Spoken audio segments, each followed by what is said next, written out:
నారా చంద్రబాబు నాయుడు అనే నేను శాసనం ద్వారా నిర్మితమైన భారత రాజ్యాంగం పట్ల నిజమైన విశ్వాసం,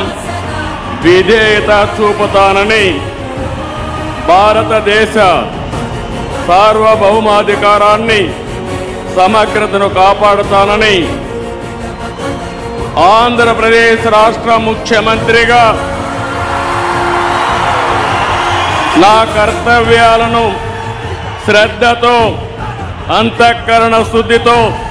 నిర్వహిస్తానని, భయం గాని,